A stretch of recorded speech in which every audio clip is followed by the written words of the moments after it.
Hello, and welcome back to Dark Souls. Let me just, hang on, give me 1 second here. Yep, okay. Alright, let's try that again. So let's give the run back on that intro. Give it a little bit of dead space. Hello, and welcome back to Dark Souls. So, for the purposes of today's episode... Oh, well, apparently I'm in the Undead Burg right now. For the purposes of today's episode, I'm going to be changing my playstyle up a little bit. I'm going to do a shieldless bit. A shieldless playstyle. And so I've got my equipment load under 25%, so I've got the fast roll.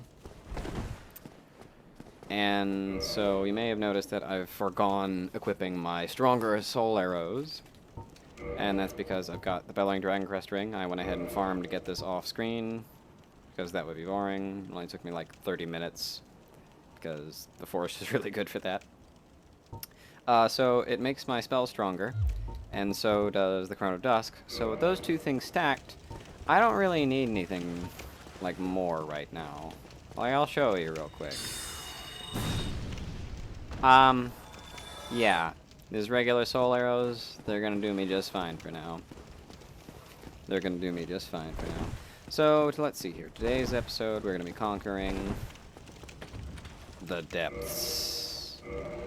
Let's read the description on that key real quick. Also, while I was off screen, I did forget that I had the Divine Ember, and Andre did mention, "Oh, you got a Divine Ember there. I could do some stuff with that, I could." Just to kind of give you an idea.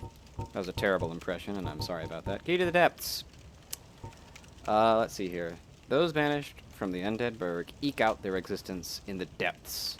A damp lair with no trace of sunlight. Nearly half of the depths form a perilous, flooded labyrinth.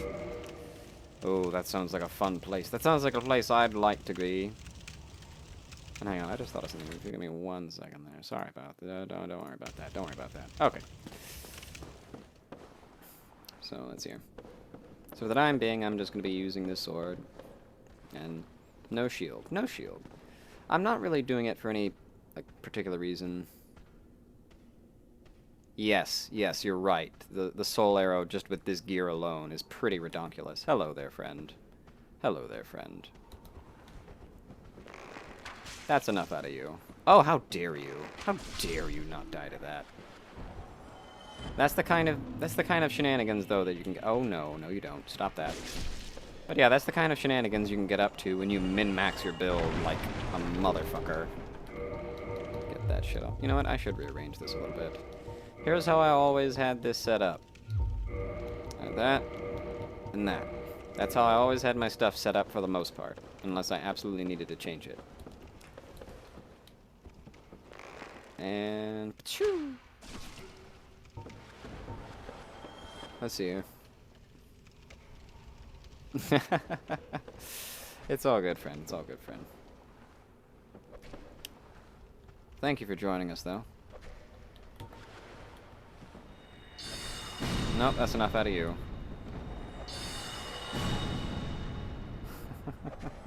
So yeah, the soul arrow... Hey, Paige, what's up? The soul arrow is going to be all that I really need right now. Look at this guy. Oops. Bow. Yep, here we go. Look at that guy. He knows what's up. He knows that something's going down. Holy shit, you guys. Did the protagonist just show up and you guys aren't even letting me know? How could you guys not do that? The guy hiding behind that pillar over there. Alright. Come here, you. Alright. Well, he made a valiant effort, you guys. He made a valiant effort, and we should respect that. Come on, really? Well, that does remind me, I haven't really talked about this too much. In Dark Souls 1, and to a lesser extent Dark Souls 2 and 3, they have a mechanic where if you're up close to a bit of geometry like this, your weapon can rebound off of it, like bang, like that. And it can make you miss attacks like I did a second ago. No. Now hang on. Let's get a good look at this guy real quick. This I love everything about this. This is such a bizarre moment. Like, this is something I like out of Resident Evil. Like, this feels almost out of place for Dark Souls 1, but I guess it's not so much. It just feels a little bit weird. But it's also kind of immersive, because, I mean, it's someone actually preparing meat, like, properly, to be consumed. I don't know. It's just, that's weird, though, because you don't really see, like, stuff like that people would actually be doing. So I don't know. I don't know. So let's see here. Dog! Wow. Wow. Okay, come here. Wow. Guys. Oh my goodness. That was the most embarrassing 5 seconds of my life. That's enough. Okay. Alright, let's just see. Oh, hello, dog. And goodbye. I love it. I love it. Shit just melts. Uh-oh. He didn't like that. No. Wow, you have a lot of health, mister. Let's see if you have a lot of health compared to this. No.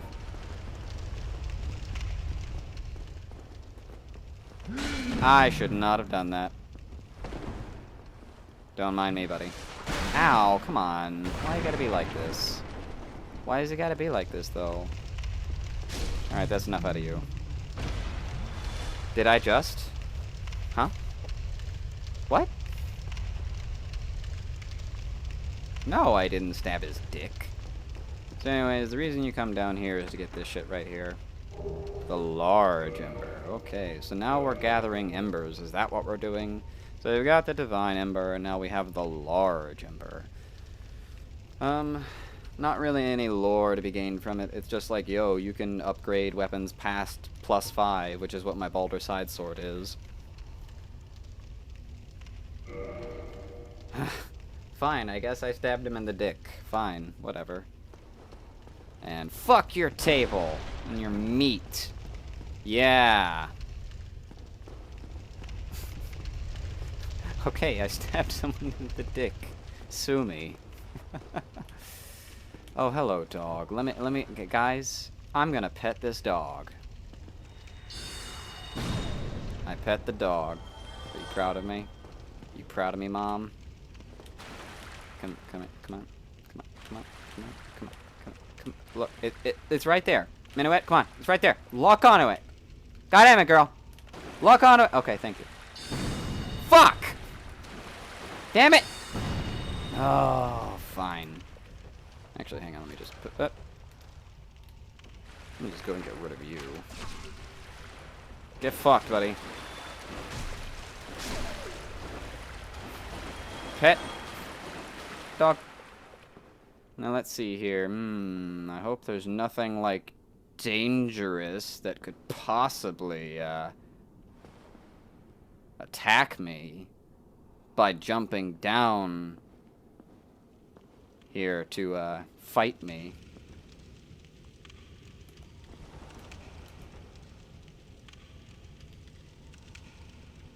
I have found a friend. But we'll worry about him in a minute. Yeah, I know you're up there, pal. Fuck. Fucking lock on. Uh-oh. How unfortunate for you. You know what? Just to shit on you extra hard.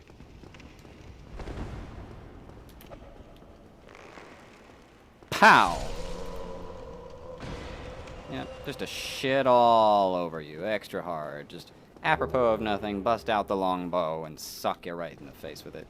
So now I have the best piece of headwear in the game, obviously. A burlap sack. Bloodstained patchwork sack by the undead man-eating cook lurking in the depths. 2 eye holes have been haphazardly cut out. It is unexpectedly soft and comfortable to wear, but it is probably near meaningless in terms of defense. Well, you're not wrong there, you're not wrong there. Oh, to answer your question, why the counter went from, in the top left, went from 00 to 01, is an enemy gave me a little bit of soft humanity. And what that basically means... Yes, you. Here, over here. Please, you must help me. Must I now? You're awfully demanding for someone who's stuck in a barrel. How are you even stuck in a barrel?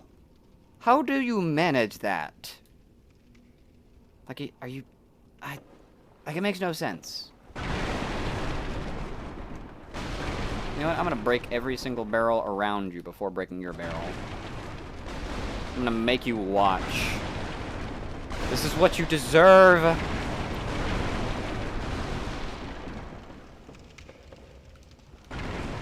Every single box and barrel before yours.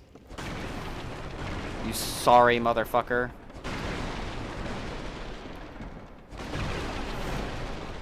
This is your fate.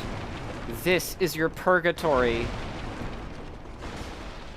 Alright, now that that's out of the way, how the shit are you stuck in there? How? Just how? There's no reason you shouldn't be able to climb out. What have you got to say for yourself? Oh, there you are. You must help me. Or else she'll have me for lunch. You're my only hope. Oh, please. So, interesting thing.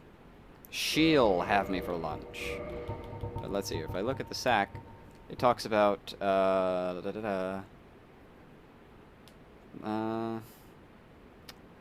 man-eating cook lurking in the depths. That person was clearly a man, and so was the other one. So, those two, maybe they're working for someone. Who knows? It's a mystery. Oh, okay, she'll have me for lunch. She'll have me for lunch. You're my only hope. Yeah, I'm his only hope. Please. Alright, I'm his only hope, guys. I'm his only hope. Alright, bye. No, I'm just kidding. I'm going to get him out of here. So, real quick though, one thing that you need to be careful of if you're gonna do this is don't hit his barrel. Don't hit his barrel with a weapon, because it will hurt him. Instead, you just... Oh, hello? That's weird. Running water. Running water. Running water. That's weird. I've never noticed that before. Oh well. It's because there's running water below us. Nope, you gotta roll into his barrel to break it. And it's like, man, why didn't you just push the B button? Could have been out of there on your own already. Thank you. Yeah. I would have been a supper without you. Her supper. Been eaten alive. I shudder to think. Thank you. Thank you dearly.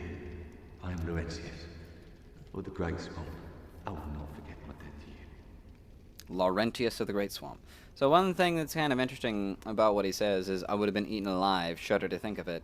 But that butcher guy, with his table, with his meat that I messed up, because fuck him, was clearly preparing... Oh, is this barrel piece stuck?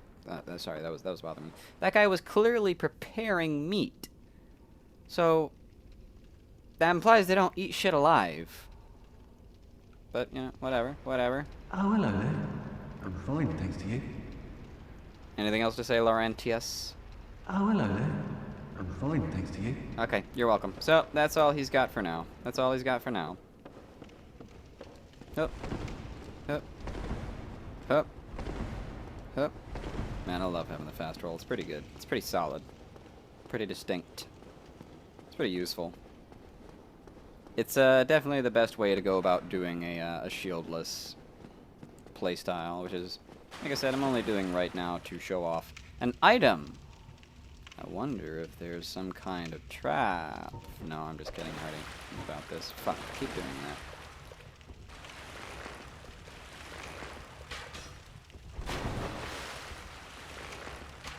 There you are. Eat this. Oh, I see. These things have very high resistance in general. God. Oh. Scared the shit out of me. Little fucker. Come here, you. Lunge at me. I completely forgot about him. I forgot that he does that. As many times as I've played this game, as many of the things that I've completely memorized, and I forgot about that.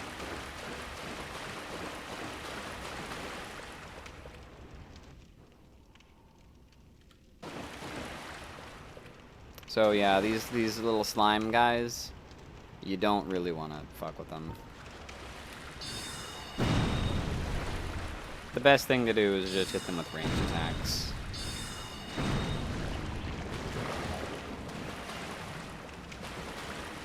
Hang on. Oh, friggin' A. Keep doing that. Because I'm used to having my longbow, like, in the off slot. Alright.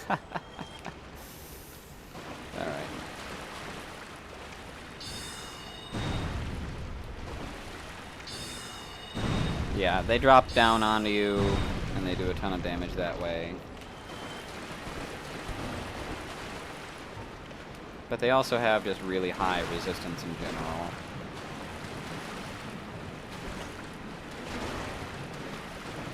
As you can see, they have extremely high physical resistance. I think the one thing that works really well on them is fire damage, but I can't say for sure. I might be wrong on that. What are these slime things? Where did they come from? I don't know. I really don't have an answer for you on that one.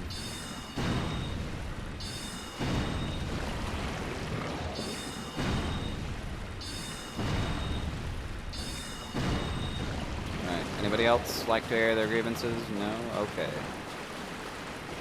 Fun fact though, these enemies do drop both large Titanite shards and green Titanite shards.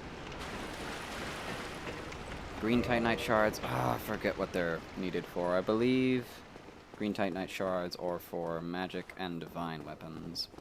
I might be wrong on that though. But yeah, if you have the Master Key, you can go ahead and use this bonfire.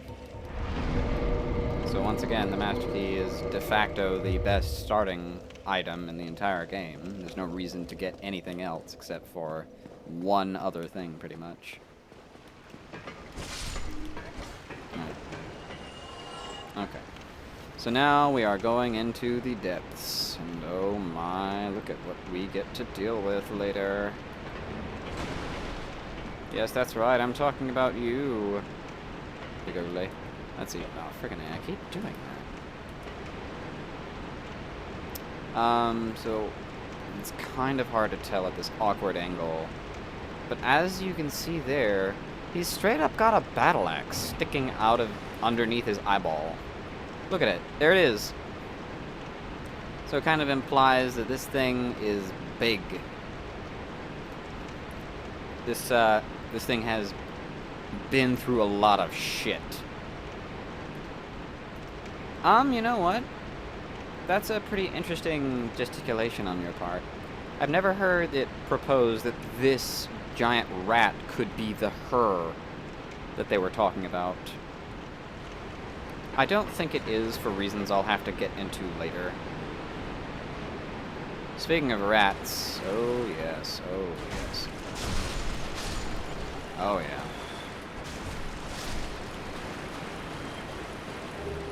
Oh, speaking of axes.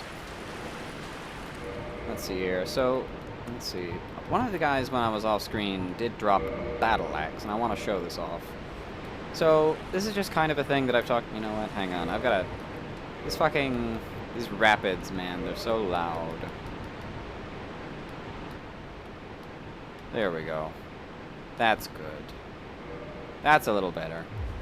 So I've talked about this before, but for some reason strength weapons in general are just huge. Just way bigger than they should be. Like this battle axe, like this axe head is like twice as big as it would be if it were actually a battle axe that I was holding in my hand from like the medieval period and what have you.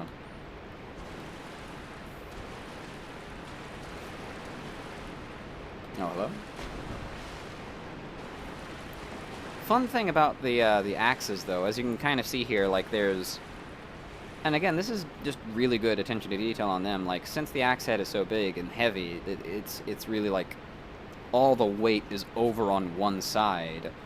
Whoa! My character kind of like stumbles a little bit to swing it because it's so heavy. But not if I hit something with it. Pow! No stumbling. So like if I can kind of like, no. Or like if I come over to this thing, no stumbling. So that's very realistic, which is weird, right? But yes, I picked up. Well, is there anything to be gleaned from this? Not really. The Great Axe. This is one of those things of contention that I talk about. This Great Axe is a veritable mass of iron. Too big to be called an axe. Too heavy to be, well, I don't know. More like a hunk of iron, yeah? I don't know. Perhaps that particular line is a reference to Berserk. I don't know. Its weight sends foes flying, but it makes it difficult to handle without inhuman strength. Any miss makes one vulnerable, as each swing requires the full force of the body. Now, speaking of things that are just ridiculously big, look at this thing. This axe head is as big as my torso. And of course, it does have a reason to exist in this setting. There are giants and creatures that are bigger than humans. So this axe existing in this setting is totally believable, because there are things that are bigger than me that could be using this thing. But obviously, me being a human, it's completely unbelievable that I could use this thing. And I've talked about this before, but the reason I don't like weapons like this that are just so improportionally big is because the proportions of my character, like, look at me. Look at me. My proportions are fine. I have perfectly normal human proportions. When you don't have things that are stylized, like something like Necropolis or Legend of Zelda Wind Waker or the little Warhammer miniatures, then having weapons that are proportionally too big for them doesn't look right. And this does not look right. This does not look like something I could... In fact, that's the most realistic animation, and it's because I don't actually have the strength to use it, even if I'm using both hands. And this is just kind of a thing that I'm not really a huge fan of with, I guess it's a little bit of a Japanese narrative trope. Well, it's not just Japan that does it. It's kind of spread throughout a lot of stuff, especially things like cartoons and anime, where like if you just get to a certain point where you're just strong enough, then you can use a weapon that's too big to be used by you. And it's like, no, that's fucking stupid. That doesn't make any sense, because even if you're strong enough to swing it, it is still a waste of time, because A, if you use a weapon that's proportional to you, you could swing it way faster, and B, because it's so big and all the weight is on one end of it, all the momentum would be completely impossible to control, even if you're strong enough to actually swing it. It just, it's a dumb trope. I always hated that trope. I will continue to hate that trope until I die. Just despise that trope so much. Oh look, a tiny rat on the left there. And here's Johnny. Oh, you little bastard. Oh, that rat is trying to lure me, trying to get me to do some stuff. God, this build is so strong. I landed on its tail and it squeaked. And here's another look at this thing. Oh, the sewer chamber key. And up there's an item I can't get just yet. Let's see here. Here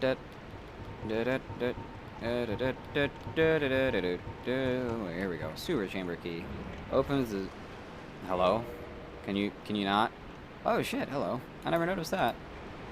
Parts of the mouth are exposed on the right, where the flesh has rotted away or been carved away by combatants, and just teeth like a skull.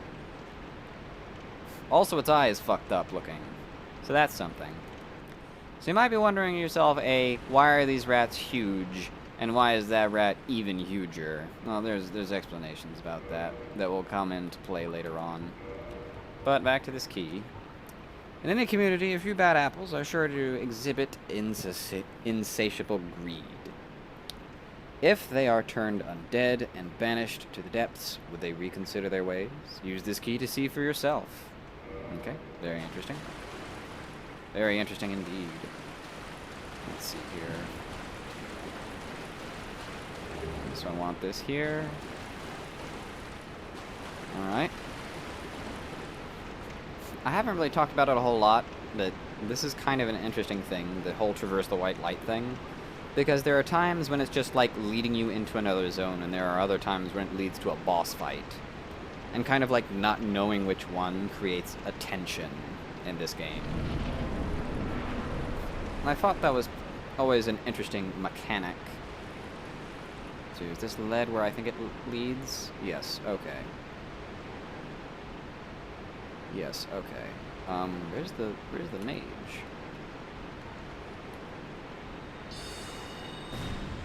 Huh. These even bigger rats, they don't stand a chance. How dare you? How dare you avoid my magic? Uh-oh.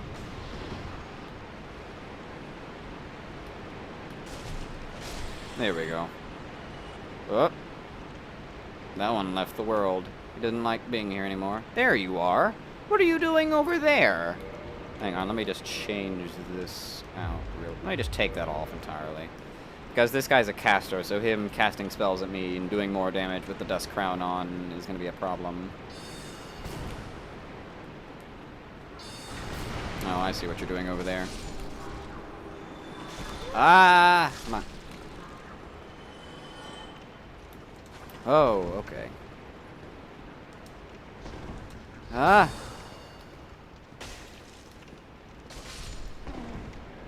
Phew! Okay, got him. Fucking, come on, get off me! Get off me, dirty rat! Okay, so a couple things. First of all, oh, look at this. It's another one of these six-eyed channelers.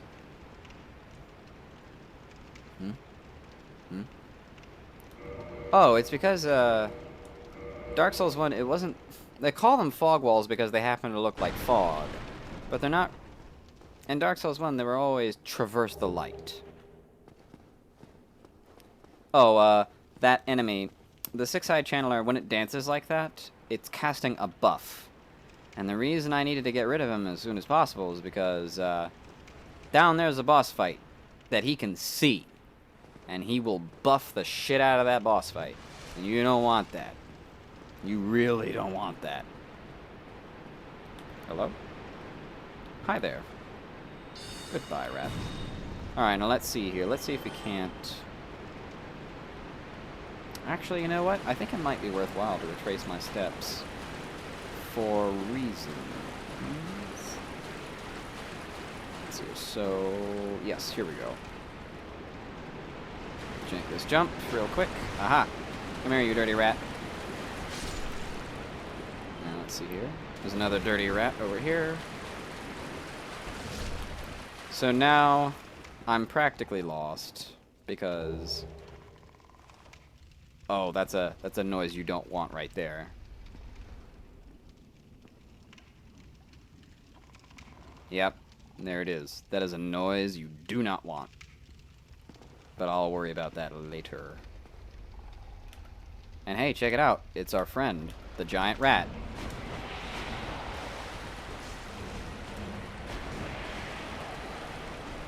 Ah! I'm trapped. I'm stuck. Get me out of here.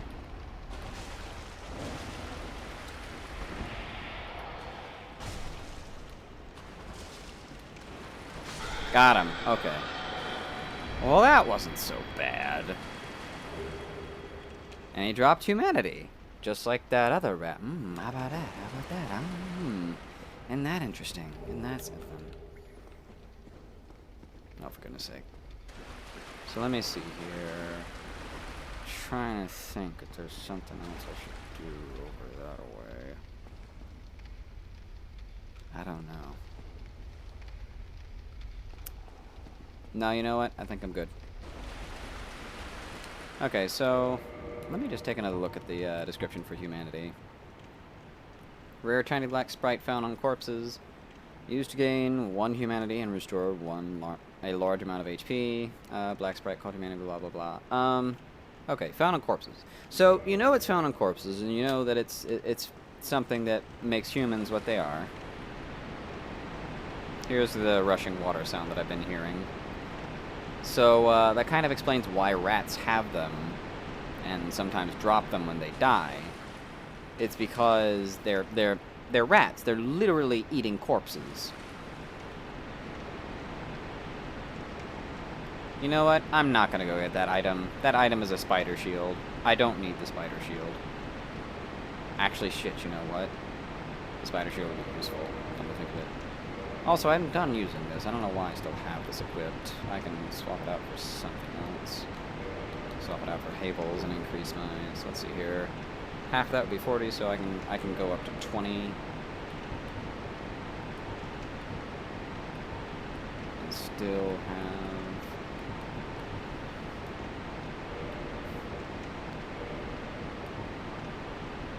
Do I still have the fast roll? Yeah, I do. Okay, sweet. Awesome. Alright, here we go. So yeah, rats have been eating corpses. And corpses have humanity on them. Therefore, rats have a lot of humanity. So you come up this way. Ignore all that shit. Come over this way real quick. And ba-da! It's like it's fucking Christmas. You got yourself a nice shortcut to where the bonfire is. But we're gonna ignore that for a minute. Just for a minute. I want to see what else there is down that path real quick. Let's see here. So, go this way. Trying to remember what all... What does this say? What does this say? Need Dark Wraith. Oh, I bet you do. Let's see here. So, we're coming over that way. And over here is where I killed the six-eyed channeler guy. Okay, yep, alright. Alright, I'm on the right path. I think. I don't know. Wait a minute. Over that way is... Wait a minute. Hold on a second here. Hold on. I'm losing my marbles, guys. I might be completely wrong on this. Oh, you little bastard. You know what? Here. That's enough out of you. Those things are pretty harmless overall. Ah, I see. No. Let's see here. So, what I need to do instead... Yep. Okay, so what I need to do instead is I need to... Because, friggin' A, I keep doing that. So that is the slope that I went down earlier, and I jumped across here and killed that rat, and I ran over this way and killed this rat, and then I came over here, and here's the arena where you fight the giant rat. Okay, alright, okay, now we know where we are. Now we're all good in the hood. Here's a mechanic that they don't really, like, do anything with, and there's nothing that they really can do anything with it. Hello. Let's just ignore that. So now we are actually going to go use the bonfire real quick, and I need to go human, and I may as well go ahead and power up the bonfire, so I'm going to get another humanity as well to get my 10 Estus flask charges. Okay.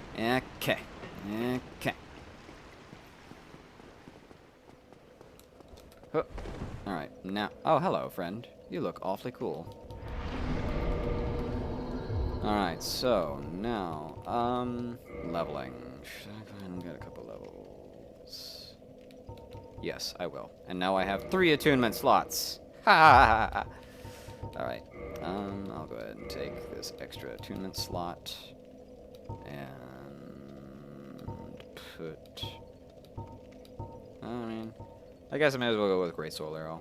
There's nothing else I really need. I wonder how strong Great Soul Arrow is. So now I have 80, like, spells that I can chuck at enemies. Let's hear. Soul Arrow on its own was doing something like 220 something. Let's see, Great Soul Arrow. Jesus Christ. Okay. Alright. Okay, so...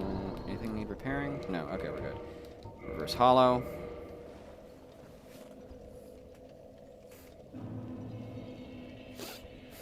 And kindle. Hi, friend. That's a player! Like, no ifs, ands, or buts, that's actually a player. That's actually another player playing Dark Souls right now. And I could bring her in. I could bring her in, Udi. Or I could go... oh, look at you. No, darn it. No, no, come on. Look at all these summon signs! Oh, wait a minute. Did the bonfire just go out? Oh, shit. Oh, shit. That means I'm being invaded. That means I am being invaded, you guys. Jesus Christ, I literally just went human. And I'm already getting invaded. What is this bullshit?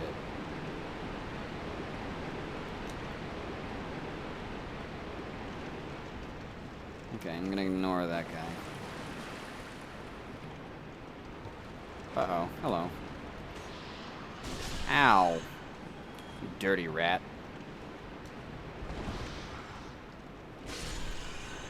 Ah, another. There we go. It's all good, it's all good, it's all good. Nope, it's all good. Ugh. I can't believe there's so many people that are still playing Dark Souls 1 at this point. There's a tiny rat. They're adorable. I love them. So let's see. You're right around... oh. That's something you don't want. That's the noise. That's the noise. Here we go. Dark Knight Kirk. This is an NPC invader. And he's... oh, God. He's coming up behind me with when I've got this fucking nematode to deal with. Oh, God. Huh. Okay. Alright, now I can deal with you, Kirk. Come along, Kirk, you and me. Let's go. Oh, poor motherfucker. He's flat. He's fat rolling.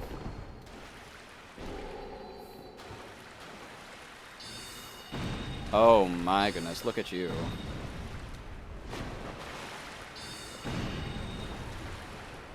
Oh. You can't stop me, Kirk. You can't stop this. The slime wants in on it too. Now, as long as I don't get invaded by a player while I'm doing this, I should be good. There we go. I'm good. Get out of here, slimes. Alright, now, when you beat a red phantom buddy, you beat them, bam. You eat their humanity. It's mine now. And, this is weird. Kirk is supposed to drop an item. That's odd.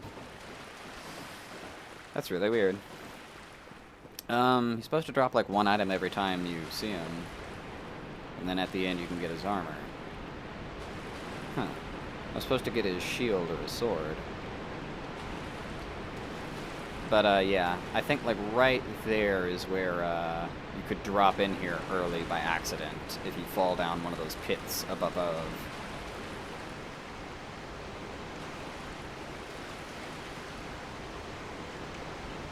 So, these little nematode-looking motherfuckers. You. Die. Fuck. Die. Fuck. Okay, let's try this again. Die! Oh, god damn it. Alright, fine. Fine. I won't cheese the game that hard. Hello? What the fuck was that? So, they have one trick up their sleeve that is really dangerous, and it's that. That is what you don't want. Oh, how dare you. They do that. That black mist, that shit is dangerous. Because it can petrify you. And worse than petrifying you, it'll curse you. And if you get cursed, then you're in for some trouble, my friend.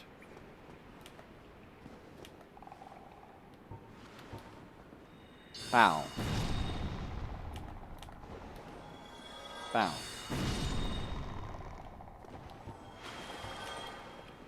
Bow. How dare you? And if you get cursed, your maximum HP bar gets cut in half. Temporarily until you get the curse fixed. No, stop, stop, stop, stop, stop.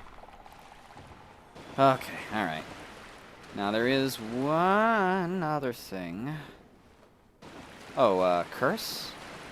Curse is just see, and they kind of changed it in Dark Souls too. They retconned it a little bit. Fucking come on. Curse is literally like a status effect as well as a damage type, kind of, sort of. Fucking turn over. God damn it. Ugh, I can't see his like head properly. Well, I can kind of see it.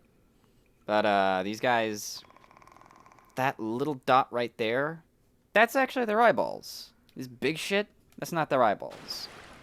They just evolved to have those big weirdo-looking things that look like giant eyeballs to creep motherfuckers out. No, stop! Stop doing it! Like, I can get this one to kind of turn over a little bit. Get you a better look at him. Fuck. Well, whatever. Come down here, get that. Okay. I think this is another possible, like, spot right there that you can drop down by one of the holes up above. Hey! Stop! Stop moving. Oh, man, the wall didn't like that. Oh, petrified? Petrification, like, your body turns to stone. It's, like, if you've ever played Dungeons and Dragons and you met up with a basilisk, it's a lot like that. In fact, there's a good example of petrification going on right there. This is kind of a neat little mechanic. Instead of bloodstains appearing down here, dead people's, like where people have died, appear as petrified bodies, like that and that. That's a good one, right there. I'll see it when I come back around. Yes, the Ring of the Evil Eye I will look at a little bit later, because the longer I'm down here, the more likely I am to be invaded by a player, and I don't want to deal with that. Oh, no, it's very literal. Oh, come on now with that. Fuck. Oh, I did it. Okay. Oh, alright, cool. Oh, man.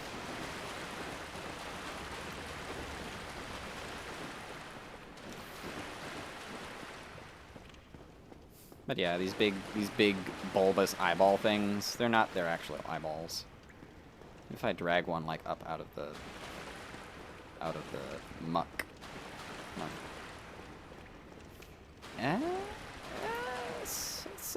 Come on. Get onto the sidewalk here. So it's kind of weird, right, that, you know, we're in like this medieval setting and they have, well, there's that real eyeball. His head is kind of stuck in his own neck, but whatever. I've made my point. It's kind of weird that we're in like this medieval period and they have like what is clearly sewer system going on. A concept that I don't remember if that existed back then or not. I'd have to research it a little more than, you know, not at all. It's one of those things I haven't researched all that much. Holy shit, have I already been going for 50 minutes? Well, okay then. This could work out a little bit differently. Rats! Hey, back here, you dirty rat! And like the sewer, they even have rats. They even have giant, big-ass rats in the sewers. I think some places did have like a sewer system. I think they were like aqueducts, right? So this door is locked, and oh, look at this. Look at it.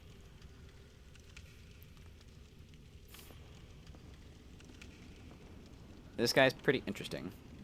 Kind of overall a little bit of a nothing character, if I'm being honest. Like, he doesn't really do much, but he's kind of neat in his own way.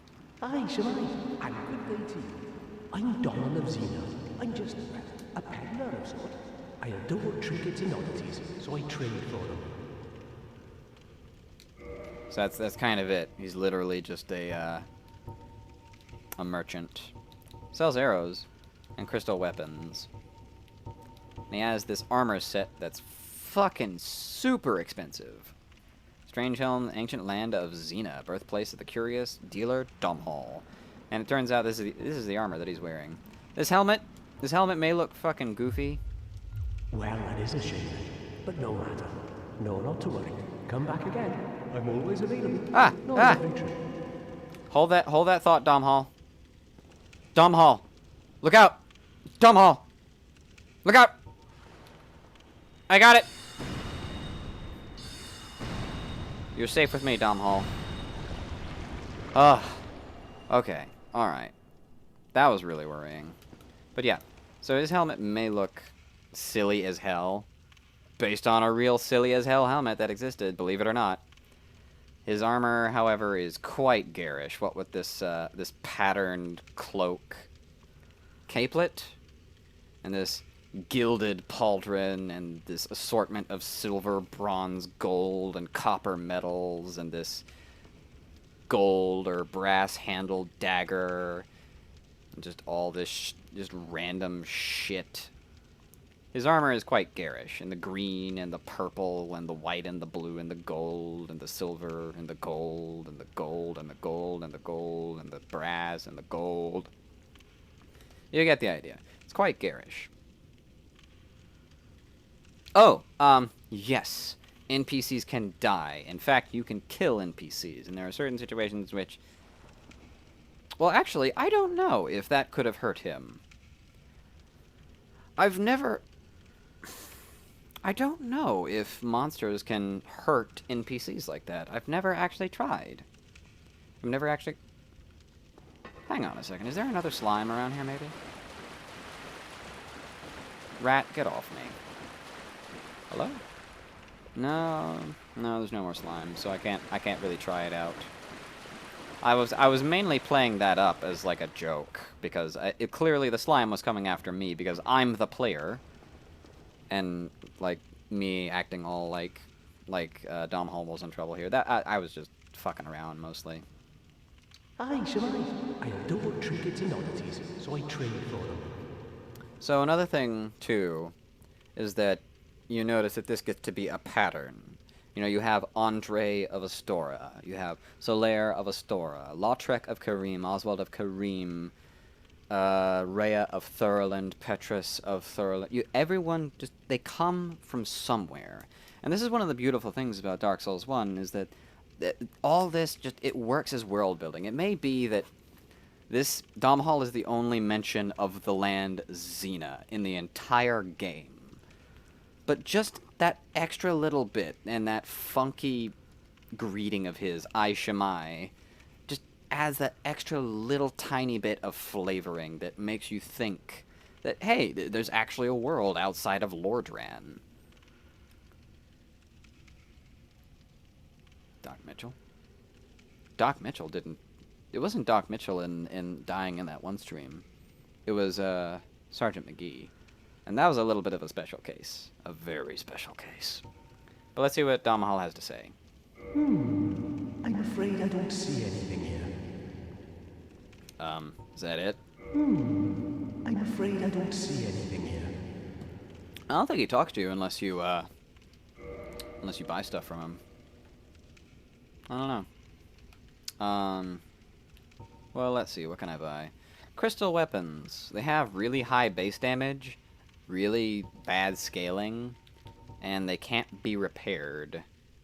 But I mean, it's a totally viable thing that, like, if you want to, like, just buy crystal swords over and over again and use them, I mean, you can do it. I don't recommend it. Fully crystallized straight sword. How such a weapon was created is entirely unknown. The crystallization boosts its attack, but makes the blade brittle. The sword cannot be used for long, as it cannot be repaired. Ah, yeah, just like I was saying. Same thing, same thing. The mini-medals are believed to symbolize glory. The golden bracelets symbolize a vanquisher. The inlaid silver rings symbolize an explorer. At some... Oh, the two horns are believed to symbolize wisdom. Huh, okay. So yeah, there's kind of a little bit of flavoring about his NPC based on the stuff that he's wearing, but ultimately, There's not really a whole lot going on here. I think if you buy stuff from him, he will, like, give you more dialogue. But I can't say for sure off the top of my head. Well, that is a shame. But no matter. No, not to worry. Come back again. I'm always available. Not every trade was meant to be. There'll be more in store for us. Someday. Sometime. Alright. So I've putzed around enough. It's time. It is time to finish the depths. The depths have, design-wise, one of my very favorite boss fights in the entirety of Dark Souls 1. Just from a point of its aesthetic design. That's cute. That's cute, fatty, because haha, you can't fit through here. That's funny. Alright, but also I'm human mode to show off somewhere around here. Somewhere, I think. Not here. Not on this level, I guess. Somewhere around here. Bada bing. Oh, I have no idea why the frame rate is dying on me. It's probably because I'm in this big open area. And also, my computer is rendering it twice. Because it does have to render on XSplit as well. The heavy crossbow and the heavy bolts. Aha! Aha! Here he is. Knight Lautrec. There's another boss fight that you can summon Lautrec for, and I think it's the only other one in the game. And would you look at this? It's our buddy Solaire. Let me bring Solaire in here real quick. Okay. Solaire, get in here. I know what I said before about bringing these two in, making a boss fight too easy, but whatever. It's one of the only times that you can bring both of these guys in on a boss fight, just for good old-fashioned shits and giggles. And look at that, he praises the sun when he comes in. So, Lautrec move. So, I mentioned before that over at the Sunlight Altar, the statue with... Hang on, I'm gonna top off my health real quick, just in case. The statue of the woman holding a child, holding a sword, looks like a, it's kind of hard to tell from the angle that you get at it, but long story short, the sword of that statue seems to reuse the model of this sword that Solaire uses. Okay? And so, a lot of people use that to gesticulate, since the statue of the Sunlight God, which is the god of war, who is lost to the annals of history or whatever. And since that statue is broken and you can't really see what the guy looks like, a lot of people used that at the time to gesticulate that maybe Solaire is actually the god of war, because it is noted that the god of war in the lore is unable, has basically been disowned, and his memory is stricken. He doesn't even remember he's a god and all that. So a lot of people use that to gesticulate, use that sword showing up on that statue being at least similar in design to the model of his sword. A lot of people use that to gesticulate or postulate or propose that Knight Solaire might be, maybe, quite possibly, the long-lost god of war. Of course, we know that to be false, thanks to Dark Souls 3, but, I mean, well, you have to listen to Dark Souls 3 to get that, so as far as I'm concerned, it doesn't fucking matter.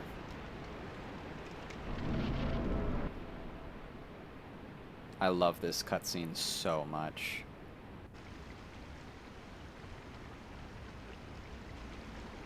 At first, it's like, oh, look at it. It's kind of cute, right?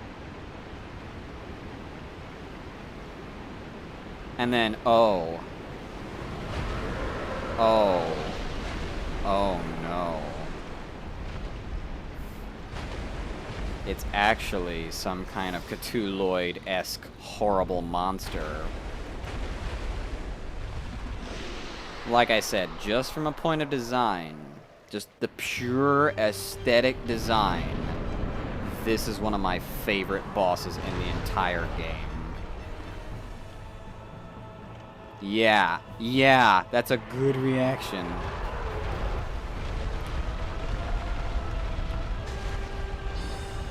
So, I've played this game a bajillion times. I know how to fight this boss, like, pretty much perfectly.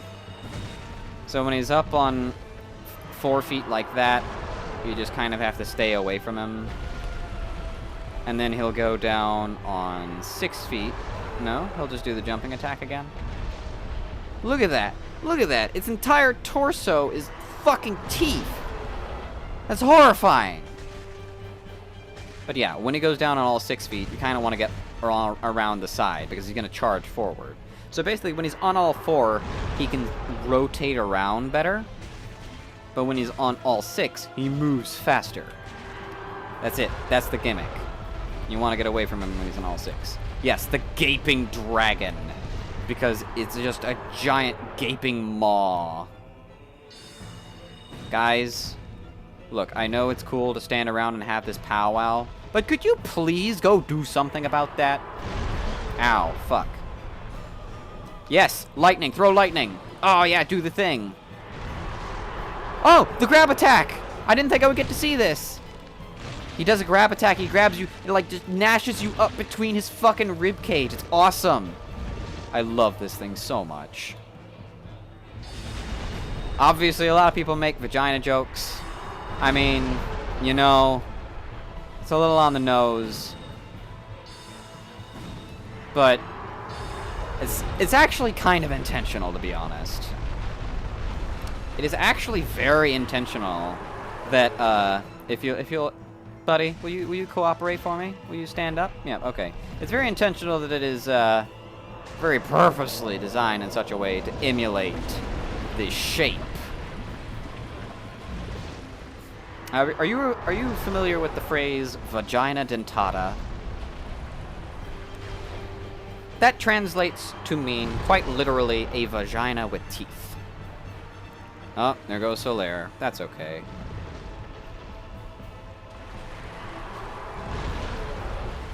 So it's kind of intentional because the game wants to just gross you the fuck out.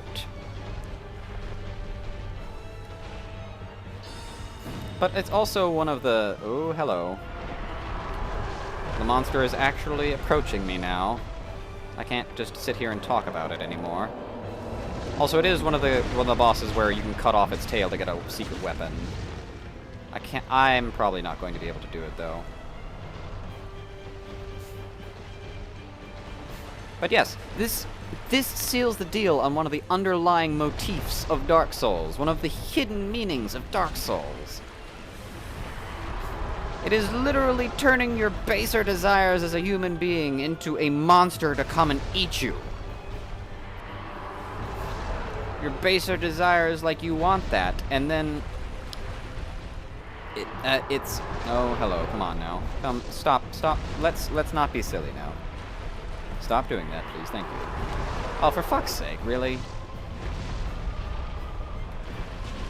Ironically, this is one of those boss fights where it's actually more prudent to not lock onto the enemy. My phantoms are gone. But they've done a pretty good job of helping me. But yes, one of the hidden meanings is humans are scared of their own base nature.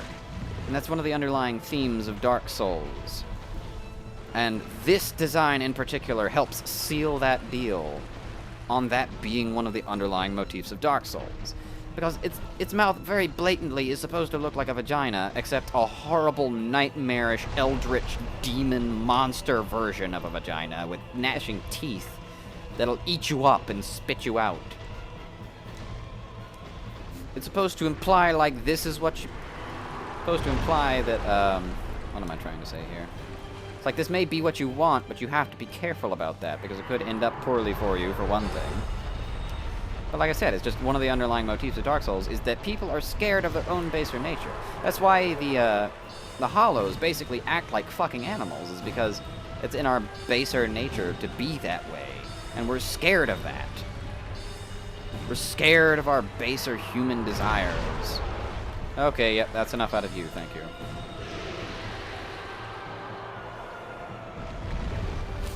And so the game has literally taken one of the most obvious motifs and symbolisms you can possibly come up with and turned it into an eldritch monster that's trying to consume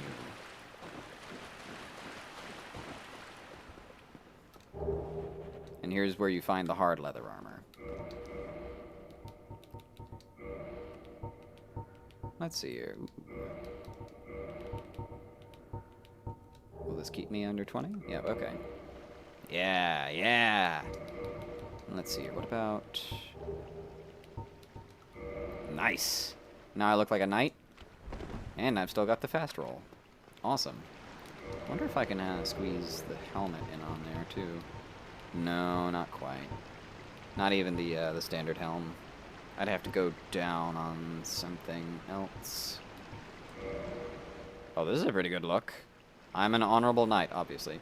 So another thing you might notice is that the camera pulled out way far for this fight to give you all the vision that you need to be able to see what it's doing, because it's a really big fucking monster, obviously. It's one of the biggest physically speaking, it is one of the largest sized monsters in the entirety of Dark Souls 1 that you get down on the ground and fight. If not the biggest. I think it is the biggest, but I can't say for sure. But let's see here. It dropped a key for me, so I need to look at that. The Blighttown key. Opens the door in depth leading to Blighttown. Key to Blighttown from the depths of the undead burg, swallowed by the gaping dragon. As the name suggests, Blighttown is a place of great pestilence. Even the polluted inhabitants of the depths are aware of its dangers, and built this mighty door in hopes that they could remain safely separated. You know, I'm going to put back on my Crown of Dusk. Probably get some better leggings on, too. Not... no, it doesn't look like it. Well, actually, hang on. That's just underneath, so... Nope. I'm officially too heavy to fast roll, so I'll go back to these. I mean, this is a pretty solid look for now. I still got the fast roll. Okay. Alright. Okay. Alright. But no, the vagina itself is not necessarily... Oh, wait, hang on. Shit. I'm talking about it. I have to make the reference. The very word makes some men uncomfortable. Vagina. What you missed is I got this armor down where it is, and I read the key description. There, Teague. And, I mean, I beat the boss. Wasn't that hard. It's one of those bosses that's only hard when you first try it. And ironically is harder if you actually lock onto it. So let's see here. I am sitting on a pretty good deal of souls right here. Also, one of the things I do need to do is go get that spider shield, because I'm going to need that later.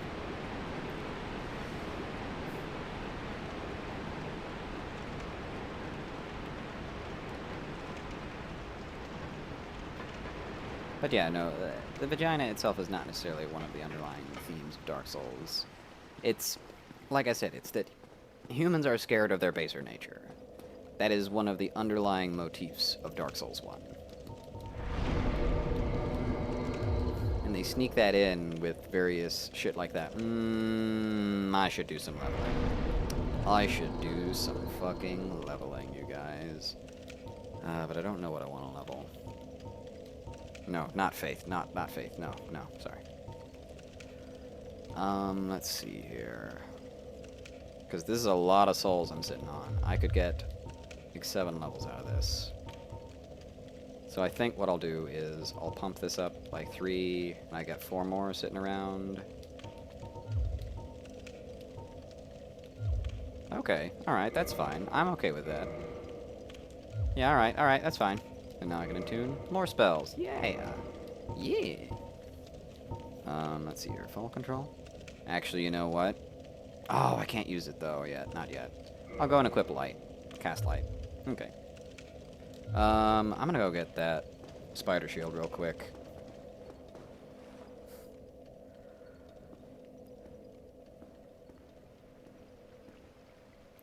Presented. So what I was saying though is like how Dark Souls kind of presents its theme of like humans are scared of their baser nature is like look at these hollows. You know, you'll notice that they're basically a tiny step above animals.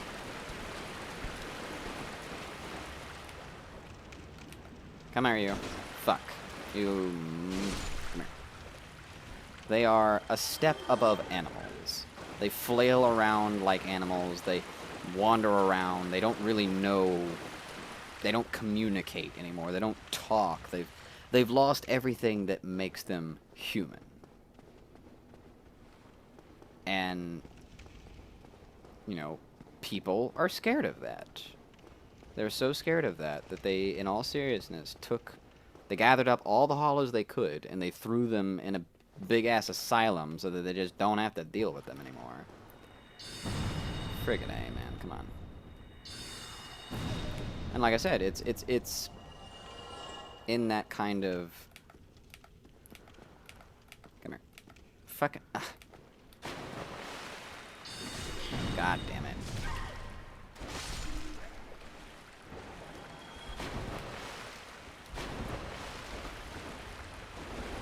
Fucking really. Dogs! Stop. Stop the dogs. 2016. God damn it. Fuck. These fucking dogs are so annoying. Alright, let's see here. There we go. Where's the other dog? There should be another dog here.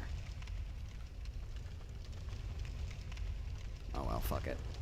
So anyways, what I could have done was I could have jumped down. Could have jumped down here.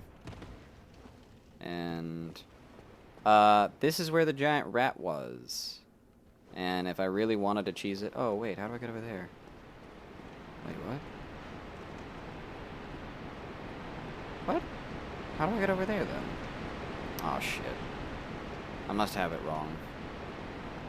Unless there's a path over here? Oh, there is a path over here. Okay. Try range, yeah. Okay.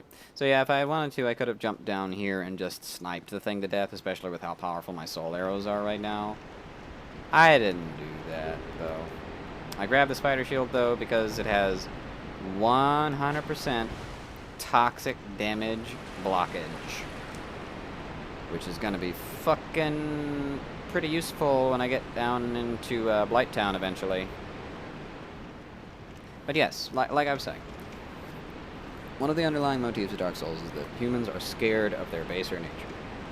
And hollows represent that because they are a step above animals. And I mean, think about this too, like, the whole of society, according to the intro sequence, only even happened in the first place because we got fire. And what do we talk about often, like, what caused, like, the change in us, like, eventually creating society is cavemen discovered fire. We often say that as a joke, but, I mean, it still kind of, like, works. It's not entirely... Wait, what am I doing? Where am I going? What am I doing? Where am I going? I don't know why I turned around this way. Do I want to go to Blighttown next? I might want to go to Blighttown next. Hello? Uh-oh. These undead have found me. I got so distracted talking about, like, this underlying theme. And like I said, in the intro sequence, we only got society to come around and be like a thing as we know it now because fire happened.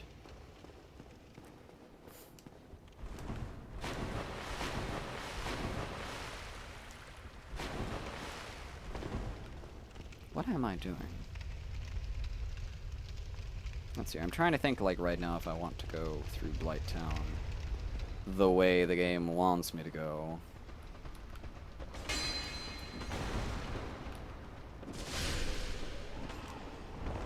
Ow, fuck.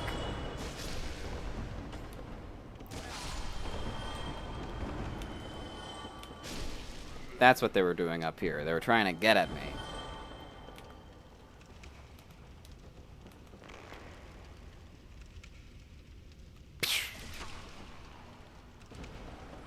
I think what I'll do for this episode is I'll go ahead and go talk to Andre about this here ember. These here embers that I got. Because he'll be like, oh, you got some of those embers. I could do some stuff with those, I could. That's a terrible impression. I'm sorry. I've failed you all.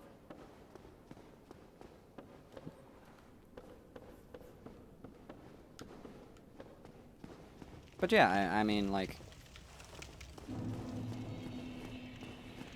Well, going over this way should... But what's weird about, like, some hollows still have a pretty good grasp of how to use things. Like this hollow here, like, so random is this one hollow that still knows how to use a longbow like it's not even a thing. Miscreant. Oh, how aptly put. Oh! If I mentioned that this is an old game, you guys, this is a rather old game at this point. Oh, goodness. Oh, wait, here's the floor I need. And I actually came around here to talk to her. Oh, hello, dearie. You left me high and dry for a while there. I thought maybe you'd forgotten about me. Are you back for more of my moss, then? Plenty of it here, freshly peeled, just for you. So, the answer is actually yeah. I do need some of this stuff. As much of it as I can get. Fine, but... Pardon me. While I pop one of these. And I am going to go ahead and buy some of this. I'm going to need more than that. I'm going to need more than that. Oh, for goodness sake. How much is this going to give me? 100.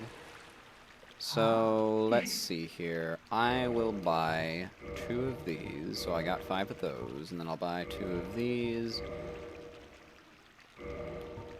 How many can I get? 2 more? Okay. So 6 of those, 2 of those, 5 of those. Okay. That's totally fine.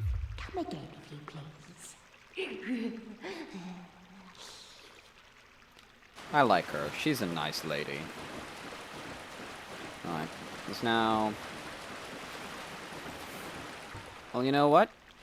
It's dark in this tunnel, and I feel like lighting the place up. Why not? Why the hell not?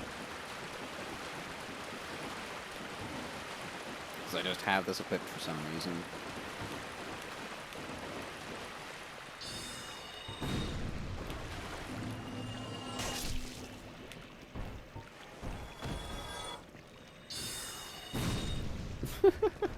He was blocking it, and it still melted him completely.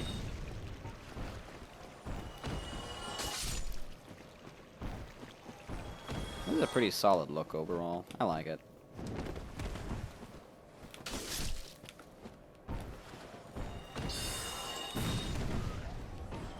Alright.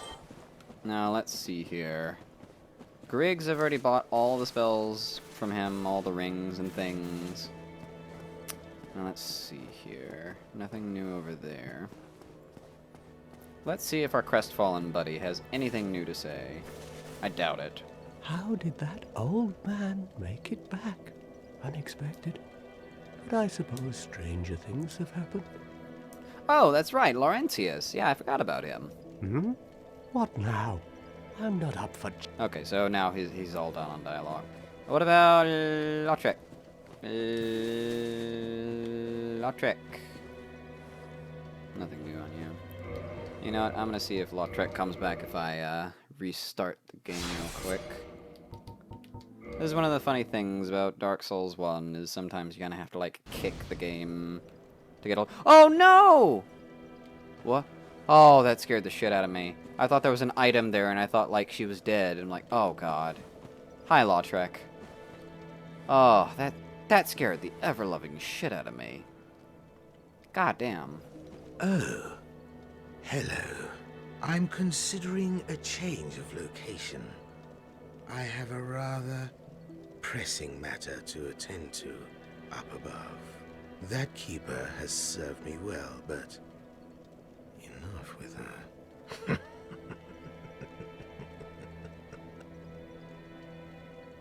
I like this guy. He's very trustworthy. Don't you think you should just trust him a whole bunch? Because I know I sure fucking do. Oh, hello. I'm considering a change of location. I have a rather pressing... Okay, yeah. So, he's all done on dialogue. This firekeeper, this is the one he's talking about. This girl right here. Keeps the fire. No response, she cannot speak. Okay. So, what's this? Imminent kicking. But something interesting. A rather pressing matter up above. Up above? As in, up that-a-way. Wait, no. Up there? I think so, yes. Wait, no. As you go... hold on a second. As you go that way... And that's the wall that cuts me off from seeing the undead burg. But I can see a little bit of it from here. And if I'm not mistaken, I think that's the bridge where the wyvern was, come to think of it. Yeah, I think it is, actually. And over there is the tower, and so... Okay, hang on. Now that I'm thinking about it, I'm curious, and... In fact, let me see here. That looks like... No, that's not it. Well, I'm not really... Wait a minute, yeah, I am. If I go over here, I can get a better look at it. Okay. Yeah, I mean, that does look like the bridge that you fight, where the wyvern is. Obviously, I say fight, but I chose not to fight the wyvern because it's a waste of time. So that means that tower is where you climb up, and there's those snipers on top, and that rampart is where you fight the Taurus demon. And goes over there, and you get into that other tower, between those two towers, I mean, and you meet Solaire over there, and you come across the bridge, and the wyvern is right up there. Okay, yeah, totally. Okay, that makes sense. So again, I love the fucking intertwining level design and being able to see places that you go to and have been from other places that you go to and have been. But yes, he is correct. Laurentius has come back to us. Well, I see you made it out. Yeah, I made it out safely too. I have my pyromancy of the Great Swarm, so I can usually manage with a bit of care. Oh yeah, by the way, I can share my spells with you. I think you have a knack for it. All you need are the materials. I'll be pleased to help you. And unless you find the magic's unsavory.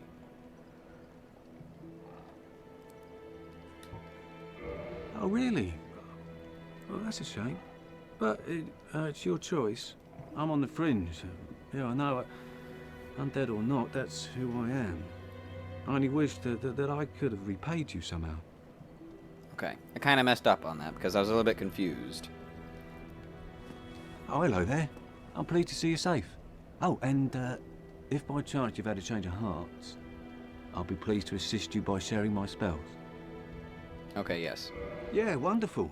I'm sure that they'll be of some use, some assistance. Here, first take this. A pyromancy flame. A flame from the Great Swamp. Now you're a fully fledged pyromancer. Why, let's get started right now.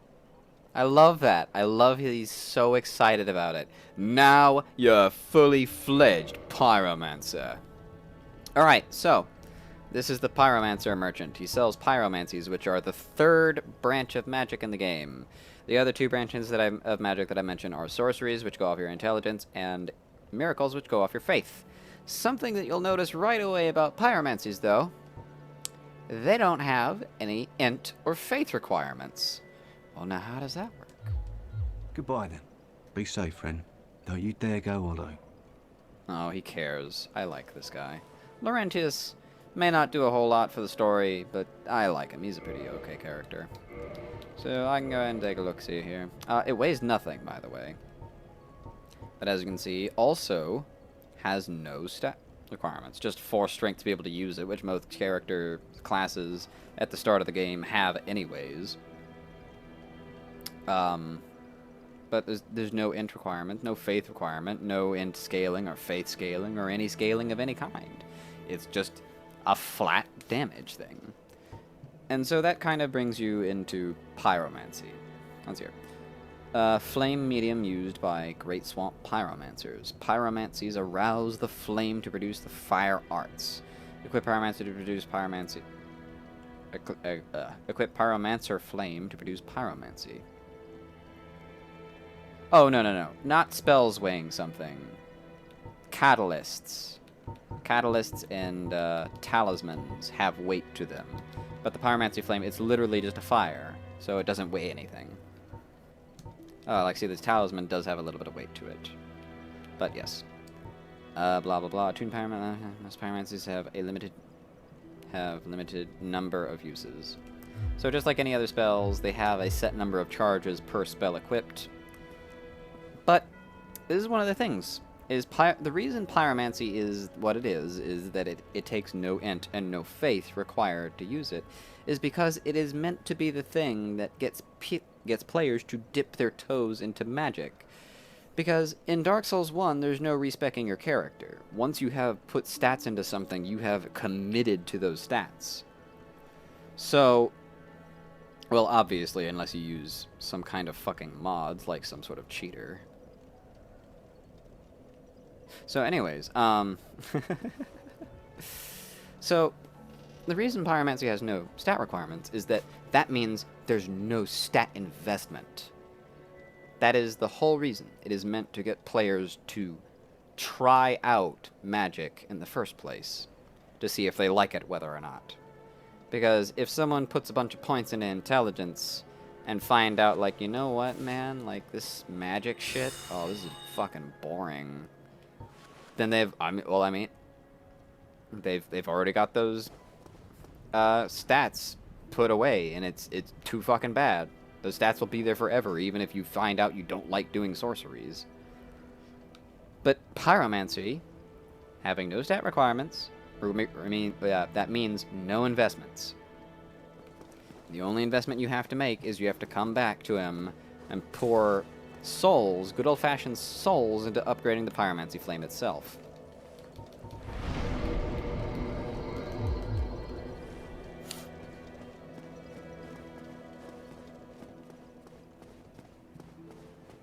So, like, for example... Oh, hello there. I'm pleased to see you safe, as always. If you provide the materials, I can teach you pyromancy. So I may end up getting his pyromancy, and at some point... So, like, right now I have 500. I can just...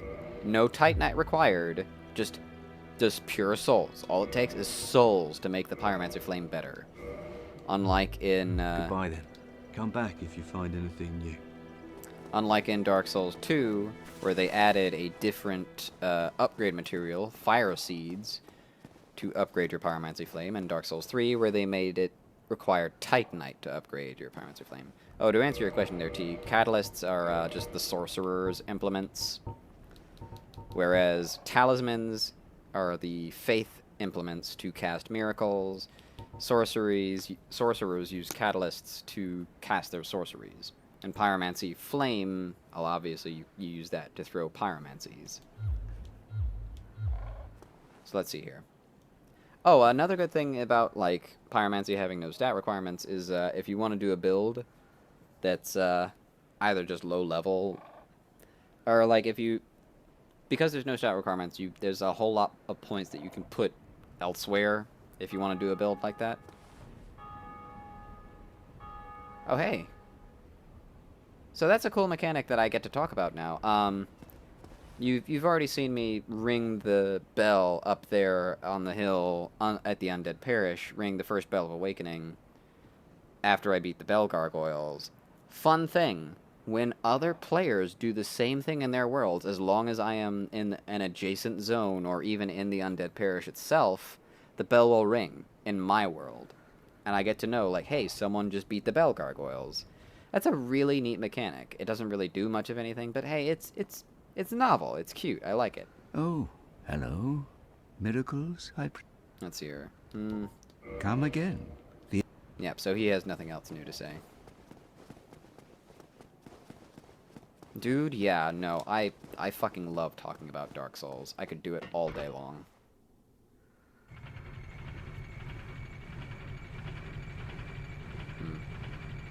My character doesn't really look good from this angle. Her face looks good from this angle, but like from this angle, her face looks like weird. I don't know. Maybe I'm being weird here.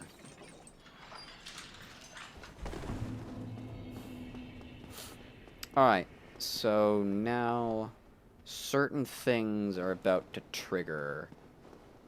So I'm going to go ahead and grab this and allow that to trigger. So this is a Firekeeper soul. I've talked about them before, but you give them to Firekeepers to upgrade your Estus flasks. It just makes your Estus flasks do more healing per charge. So let's see here. Soul of a long-lost Firekeeper. Oh, by the way, I should mention each Firekeeper soul does have a unique description. Alternatively, you can consume the Firekeeper soul and you will instantly gain 4 soft humanity, but I don't think that's worth it at all, to be honest. Each Firekeeper is a corporeal manifestation of her bonfire, and a draw for the humanity which is offered to her. Her soul is gnawed by infinite humanity and can boost the power of precious Estus flasks. It can be used to gain humanity and restore HP at the cost of losing the Firekeeper's soul to reinforce the Estus flasks. So even the item description is like, dude, I mean, you can if you really want to, but I don't recommend it. But as the description implies, let's see here, corporeal manifestation, blah, blah, blah, blah. Her soul is gnawed by infinite humanity. So, like, Firekeepers are kind of acting like as wells for humanity. Very strange description. That's enough editing, though.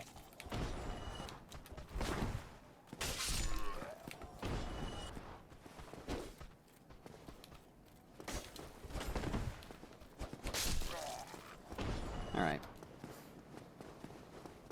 Now let's see here. Look at all these messages popping up. I love this. I love of all these messages. I love that there's still tons of people playing Dark Souls 1 after all this time. I know that I'm only doing it because Dark Souls 3 depressed the shit out of me because it's so fucking terrible. Alright, now I need to do this to set this as my checkpoint. Although I probably shouldn't have, come to think of it. Oh well. Hi, Andre. Ah, why, that's a fine ember you have there. I could smith some mighty weapons with one of those. Why not lend it to me? Yep. Magnificent! You won't be disappointed. I can hardly wait to get started. Alright, so now that he's got that, I can take this Baldur's Side sword and upgrade it to a +6. However, this is still considered, oh yeah, I forgot! I forgot that right away, you don't even have to give him an ember for this, but right away he can take a weapon at +5 and ascend it to a raw weapon. Raw weapon upgrading will just give you a flat base damage boost, but make all the bonus scaling that you get from having high stats with the weapon complete shit. So you lose out on bonus damage from your stats getting higher, but you gain a really high base damage. Basically, it's the kind of thing you want to do if you want to go for straight physical damage on a weapon, but you don't want to put a lot of stats into that weapon's preferred stats. So like, for example, what I could do is I could grab myself a mace and just have it on hand, and I could upgrade it to a raw mace. And since a mace is a strength weapon and I'm doing a dex build, I could just have that raw mace, and the damage will still be good from my first playthrough, and it'll be fine, even though I'm not doing a strength build. But no, I'll be seeing you then. I'm gonna go ahead. Be careful out there. Let's see if he has the dialogue again about. My, that's a rare ember you have there. I've seen one of those before. It's the ember of a divine blacksmith. Might you consider leaving that with me? I can produce divine weapons with a flame such as that. Sure, why not? Well, thanks for that. You've made a fine decision. You soon shall see. So, now I have 3 options at my disposal. I can either ascend my weapons once they reach +5 to being +6 and above. Green Titanite is for divine stuff, yep, so I'll have to get some green Titanite. But as you can see, doing this will split the weapon's damage between physical to physical and magic, but that magic damage will go up based on faith scaling. So if I was doing a faith build, this could be a viable thing. But I'm not doing a faith build, I'm doing an ent build.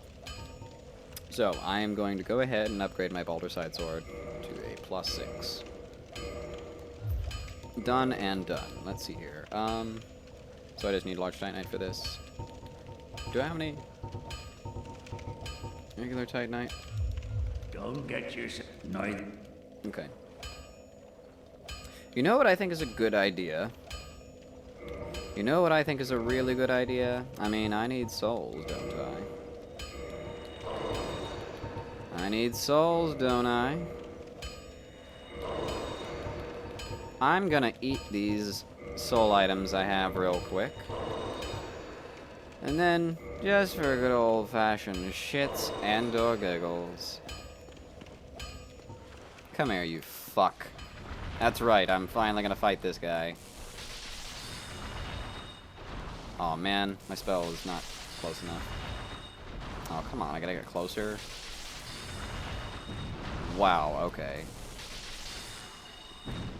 Don't you do this. Don't you do this. I'm only gonna warn you so much. There we go. Ha! Wow, that was completely trivial.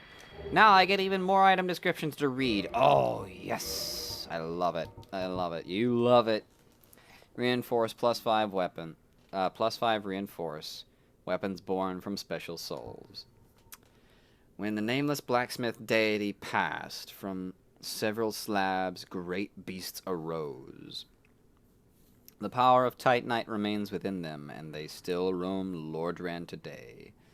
Special Titanite stolen from a faceless stone beast known as a Titanite demon.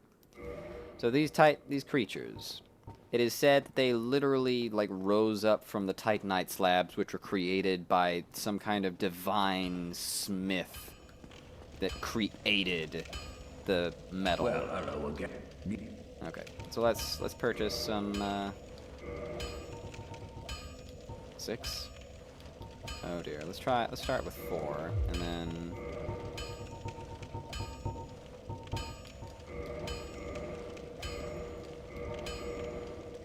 I need 3 more? Okay. Oh, I can only get 2. Boo. Okay, well, whatever. This will be fine for now. Don't get yourself killed. Neither of us want to see you go hollow. Thanks, Andre. I appreciate that. I appreciate that a whole bunch. Alright, so now... Let's see, what was I saying? Oh, you know what? Hang on, before I leave. Hang on. Andre might have some more stuff to say. Andre might have a story. He might have more things to say. Okay, no. I'm gonna stop mimicking him. Well, you need it. Anything else? This is the old church. It was abandoned in favor of the church that you passed through. Ah. There are paths leading from here to 2 forbidden plains. Sen's Fortress and the Darkroot Garden. They attract all sorts of lunatics. No one as cultured as yourself. It's fine to be undead, but keep a level head, eh? That's a pretty good line. That's interesting, though, that he says that. Sen's Fortress attracts lunatics. Oh, just like that Ziegmar fellow sitting outside the gate, eh? Sen's Fortress is an old proving grounds built by the ancient gods. It is the only route leading to the great Anor Londo. Of course, course, most fools can't even find their way into that fortified death trap. But they won't stop trying. Take that, bumbling Sir Onion. Man, I forgot about that line. He's actively just shitting all over Siegmeyer. It's just like, man, that fool like, oh, idiots try to go in there and die, even if, but some of them are even too dumb to get in. Puh, what a bunch of chodes, just like that guy with the onion helmet. Ah, what a dick. I know little of the Darkroot Garden, although I've heard rumors of a divine blacksmith who resides there. Those who get stumped in the catacombs seek him for divine weapons. Okay, so that's a pretty interesting line. That kind of gives you an idea like, oh, divine weapons, huh? Maybe I should try those for when I go to the catacombs. Basically, there's a mechanic where some skeletons in the catacombs get back up, but if you use divine weapons, they stop getting back up. And that's all there is to say about it. I know little of the dark... Okay, now is all I'll be done. seeing- I'll be seeing you then. Goodbye. Goodbye. Goodbye. Take that, bumbling Sir Onion. Oh, I love that. That's such a good line. And I love that that means that he's actively aware of other characters, too, even though he's just a merchant who stands around and doesn't really do anything. Oh. That does mean that he pays attention to his surroundings and the people coming through. Come along, friend. Let's get this over with. No, stop that. Alright, you're next. Yes, you're next. Yeah, so next. You know what?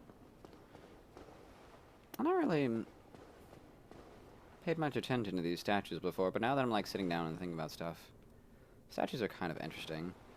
They do appear to have like crested helms of some kind. I don't know. It's interesting. I'm not really sure what it implies, but they are wearing togas, which does kind of imply that the gods that these people are worshipped may have been a little bit on the older side there. You know, it's a little hard to tell.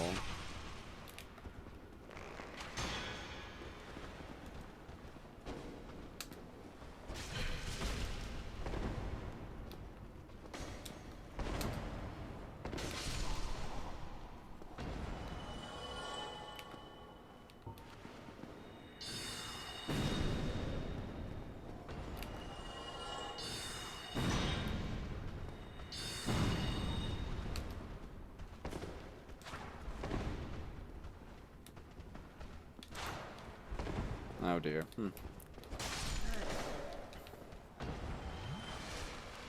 Alright. I did that so that they wouldn't bother me while I look at these statues a little bit more. They were asking for it. It's okay, they owe me money.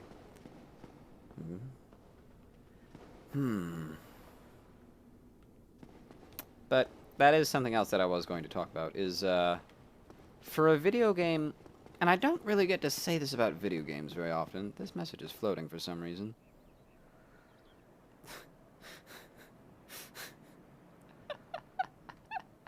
I love shit like this.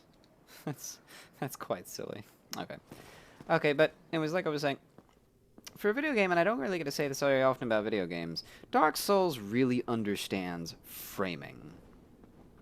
Like, if I just turn my camera like this, look how well framed this shot is.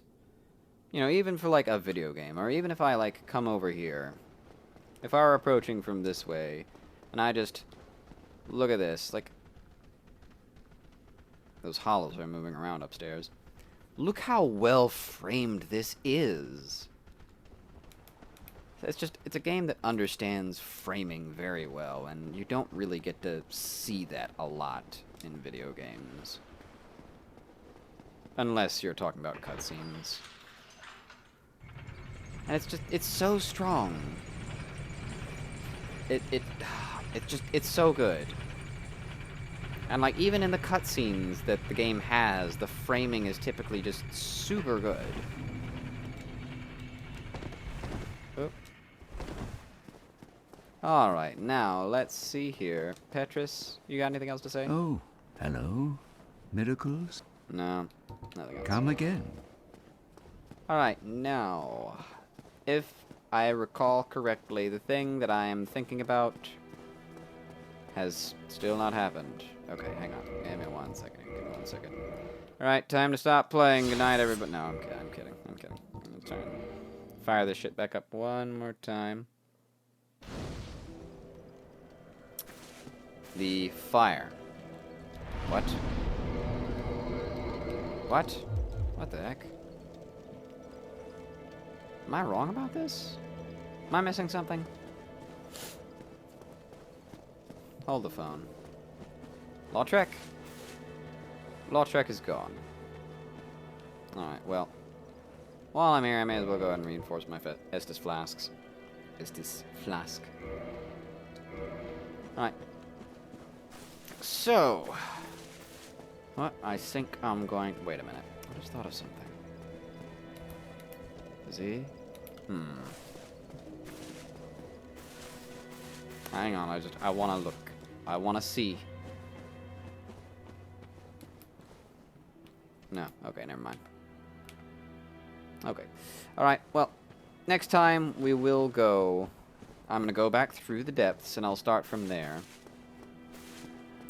And I will go conquer Blighttown. It's not going to be pretty, but I will do it. Hmm? What now? Okay, yeah, no more dialogue. Hey! Someone else beat the gargoyles. Good for you, buddy. Oh, I love that mechanic.